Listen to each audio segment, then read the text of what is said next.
This is the matrix of creation. Literally encoded in this King's List, one of the most famous pieces of cuneiform on our planet that we have ever decoded, and the first three kings, the Holy Trinity, it's like they were cheat codes provided to you in advance to escape. What we're going to address today is the matrix of all creation that physicists talk about. Is there a matrix running behind everything that we would call reality?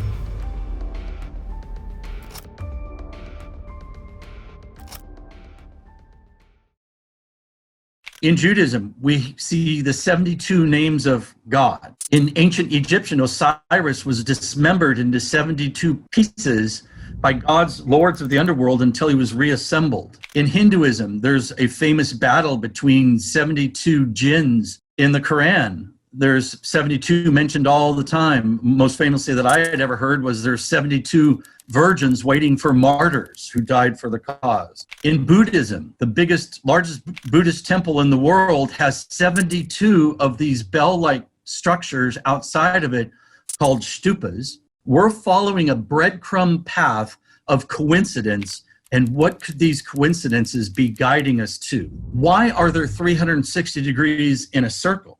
Somebody had to have picked that at some point in our history, and I have hosted out at the Integratron these talks and lectures, and I've had mathematicians and architects and people that use geometry in their algorithms and their research all the time. And of course, everyone is familiar with a circle having 360 degrees, but to date, no one has known why there's 360 degrees.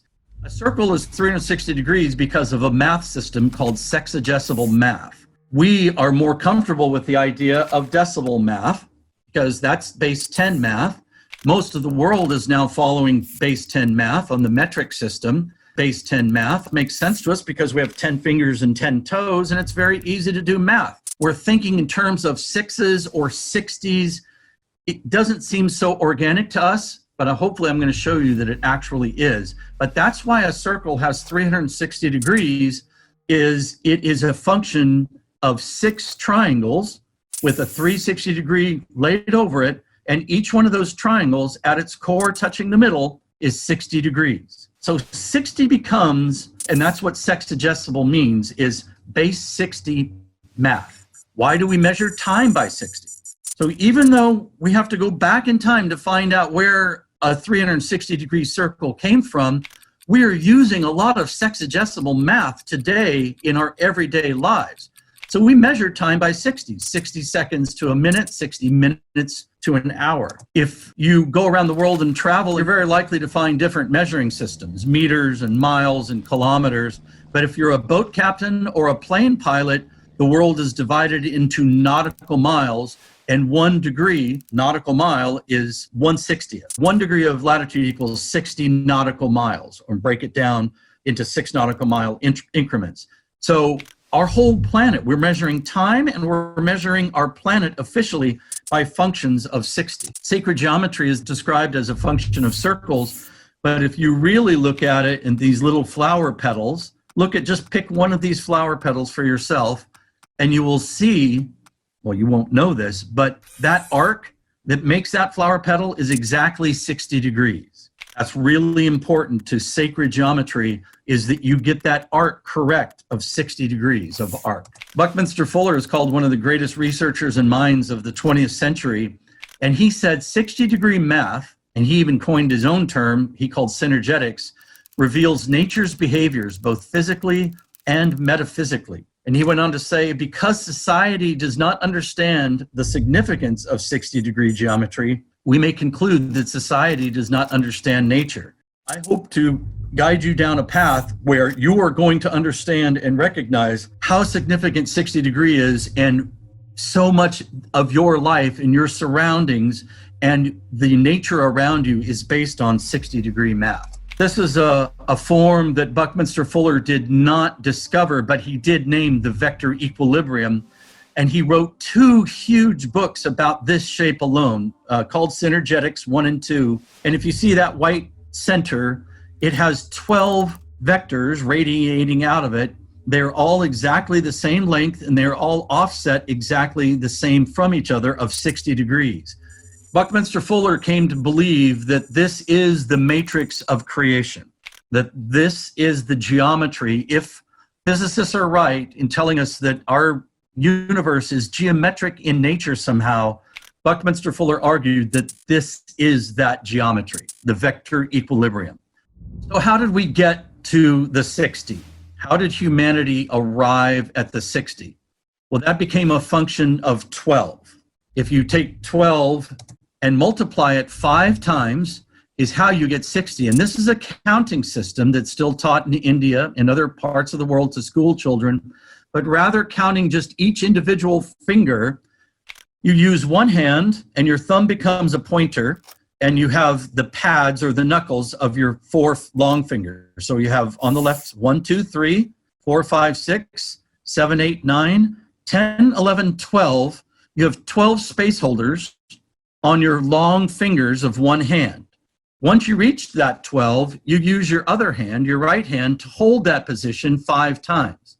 So 12 times 1 is 12. And then when you get to 12 again on your left hand, you hold up your second finger. 12 plus 12 is 24. 24 plus 12 is 36. 36 plus 12 is 48. And 48 plus 12 is 60. Every 12 that you know of in your life, a dozen eggs, dozen donuts, 12 hours in a day, 12 saints, 12 disciples, 12 inches to a foot, came from this counting system. And all the 60s that we deal with on our daily basis, geometry of 360-degree circle, measuring time around us globally, measuring our planet the way scientists and boat captains and airplane pilots measure it, that 60 is all based on this counting system. So this becomes a major clue in our path of discovery. Where did this counting system come from? Well, we know. We know exactly where it came from and when. For most of the human story, life pre-6,000 years ago looked something like this: a hunter-gatherer existence. People were not farming, they were just going where there was food to eat. They had to go where there was fresh water to drink. They wore animal skins. They had very crude tools. Their shelter was very temporary and something they could transport. This is most life on the planet pre-6,000 years ago. But in one place, in one time on our planet, this showed up, a modern city. This is in Mesopotamia, in Sumerian, and you're looking at multi-story buildings. You're looking at the world's first pyramidal structure called the ziggurat, the world's first sailboat, the world's first written language, the world's first wheeled and axled vehicle, loomed wheat fabric, pottery wheel, plow, arch, things we use today. And we're not talking about tweaking of technology. We're talking about the invention of technology, including the 1260 math system that we use today. Many books have been written about this moment in time in ancient Sumeria, saying civilization begins here. The modern human experience with written language, algebra, calculus, physics begins right here in this moment. And we can read their language. It's called cuneiform. There are libraries now that have cuneiform tablets. UCLA has roughly the equivalent of 12,000 of these small, like iPad tablets with this language that we broke the code of and can read. And we can read what they had to say. Where did you come up with all of this technology, language, and the math? They said, we did not. We were gifted this information by tall beings who came from the sky. Archaeologists want us to believe that these are just farmers celebrating the birth of agriculture, and they're carrying these little handbags. If you look at the far right guy or the far left guy, they're carrying these little pouches, and we have seen these tall, bearded beings holding these pouches at all these crazy sites around the world that confound us as how they were built, and yet we see these types of beings with these little bags. And our planet does some very specific things that would be observable from a distance. It has a spin rate, it's very specific. It has an orbit rate, 365 days a year. A day is one spin. 365 of those spins, creates an orbit, but our planet does one other thing. It wobbles. These are non-arbitrary things. These are mechanical things that our planet does. Spins at a certain rate, orbits at a certain rate, and wobbles at a certain rate. Well, that wobble is the biggest gear. Imagine all those things as gears. Our spin rate of a day is a very small gear. Our orbit circling around the sun is a larger gear. But the largest gear on our planet that it does is this wobble. It takes 25,920 years to complete one full wobble. And imagine like a top that is beginning to slow down, and instead of being perfectly straight up and down, it starts to wobble a bit. Now, this wobble is what created a thing called the precession of the equinox, and it's how we get our astrological ages. But that 25920 becomes a very significant number. So let's take that number, 25,920. That is a real non-arbitrary number, but now let's start using the sky visitor Sumerian math that was taught to us to count on our fingers. 25,920 divided by Sumerian math incredibly equals Sumerian geometry if the circle is 360 degrees. This slide right here is the one that has physicists and mathematicians and professors totally scratching their head, because now you're talking about something that, while you might still want to argue it as arbitrary, it starts leaning into non-arbitrary because of how well it cross-checks itself. So the non-arbitrary wobble divided by Sumerian math equals Sumerian geometry. The first one, 2160, that's the sum total of a cube. 25,920 divided by the second placeholder on your finger is 1080, an octagon. 25,920 divided by 36 is 720. That's the sum total of a hexagon. 25,920 divided by 48 is 540, the sum total of a pentagon.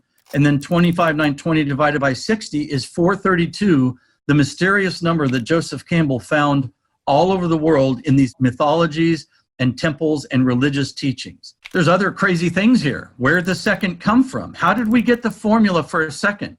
Well, we take 12 hours of day times 60 seconds times 60 minutes. Look at the number that it produces, 432, with 2 zeros behind it. 12 hours of night and times 60 seconds times 60 minutes, again, 43,200 seconds of night. Total seconds in a day, that was gifted to us, that formula, by these Sumerians, 86,400. Well, if we use Sumerian miles, remember, not metrics, but miles, royal units, our sun's diameter in miles is a function of 864 with a bunch of zeros behind it, 864,000 miles across. Incredibly, our moon is exactly half of 432, 216 with 1 zero behind it. The moon's diameter in miles, Sumerian measuring system, is 2,160. This is where it gets really crazy. 432 times itself squared is 186,282 Sumerian miles per Sumerian seconds. The actual speed of light in miles per second is 186,624. That is a miscalculation rate almost unnoticeable, 0.001. If you square 431, you're nowhere in the neighborhood. If you square 433, you're nowhere in the neighborhood. You square 432, and you are virtually exactly the speed of light according to the measuring systems that were gifted to humanity by these so-called sky visitors 6,000 years ago. So the question we start asking ourselves is like, wow, here's a bunch of correlated information, coincidence off the chart.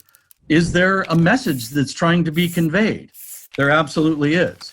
We live in a harmonic universe. If geometry is the backbone of this energetic structure of our universe, and as we have found, the geometry reveals harmonics, then if we live in a geometric universe, we also live in a harmonic universe.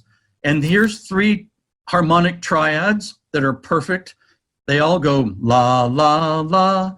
Most beautiful forms of music. In fact, you could almost think we have been programmed to recognize these tones played together as a clue that we're receiving information that is correct or makes us feel good. Let's look at nature. Let's look at the geometry of nature. Here's a shell. This pattern is called a Fibonacci spiral. this Fibonacci spiral is expressed all over the place in nature around us.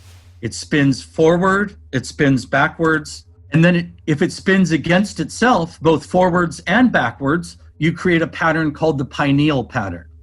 And pineal, the words pine cone and pineapple and pine tree, and you have a pineal gland in your brain, all has this exact pattern, and that is a Fibonacci spiral going one way against a Fibonacci spiral counter-rotating against it.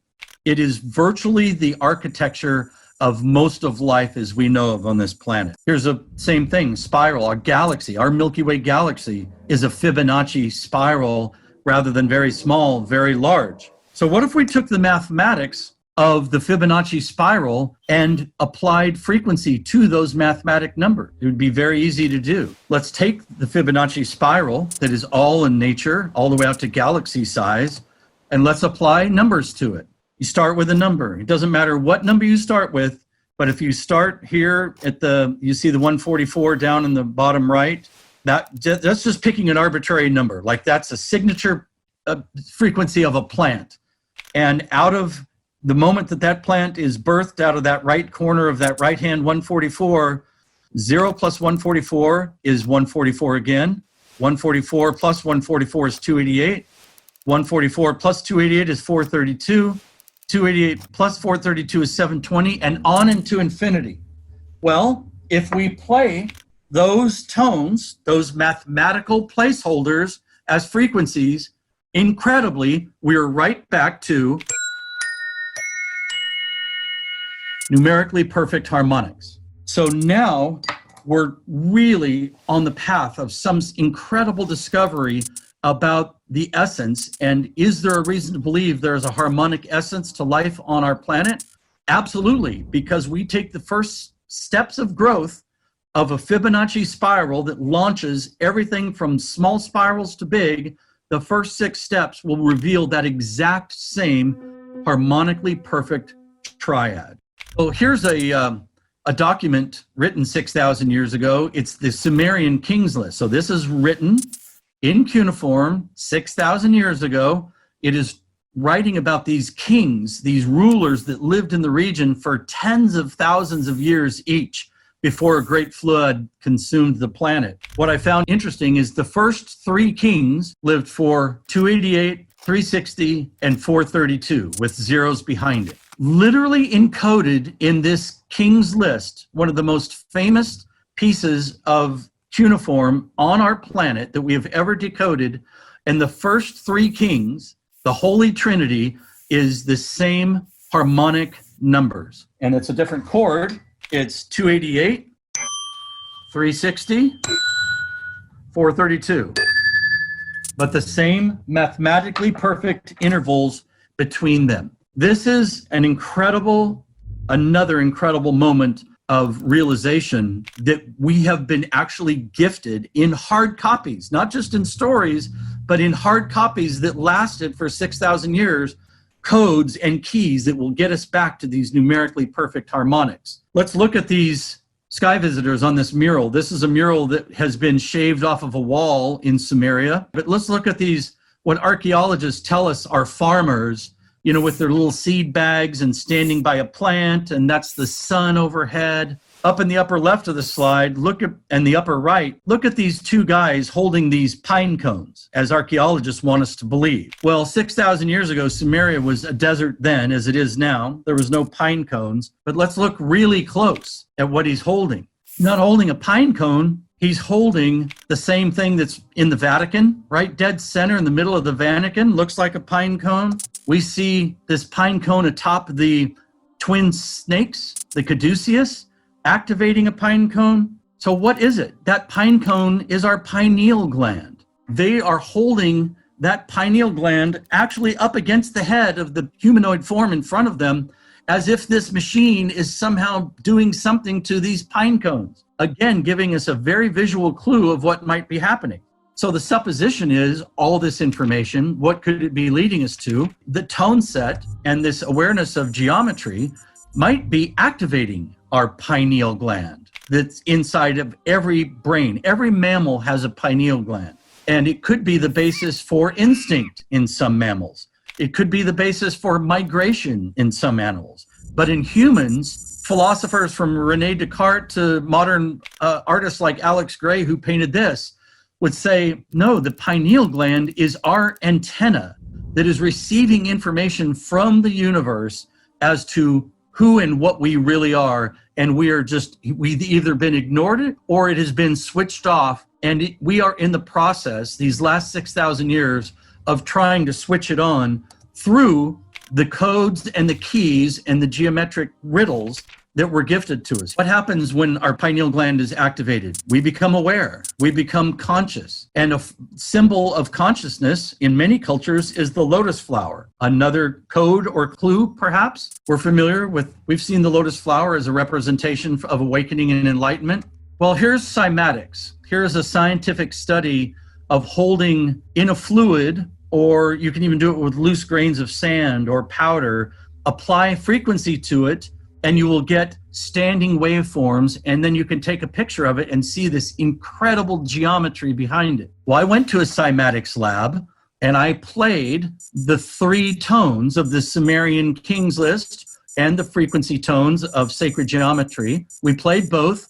Look what they revealed. That is a still shot of the patterning that came through when we played the 288, 360, 432. The researchers that had been doing research with cymatics for years had never seen something like this. It is like 3D. It looks like a lotus flower. You can see petals hiding behind other petals deeper you go. They're like, this is incredible. And no one has seen something like this in cymatics research before. So here's another coincidental reason to believe that all of this imagery showing pineal patterning or the lotus flower with these frequency sets that were gifted to us is actually doing something like activating our pineal gland and allowing us to see this lotus of awareness. My theory became that we might be living in a giant Earth-sized escape room.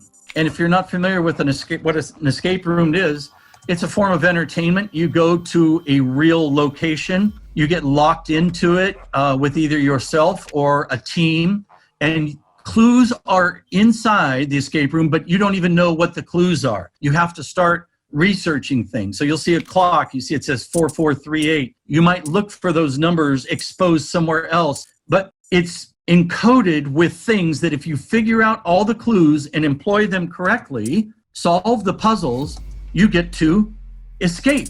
It's like they were cheat codes provided to you in advance by the builders of the escape room to allow you to up level to the next level. And what I think we could be living in what many astrophysicists believe in, we're living in a holographic existence, and that we might have been getting numerical keys and codes and clues that will allow us to break through to the next level.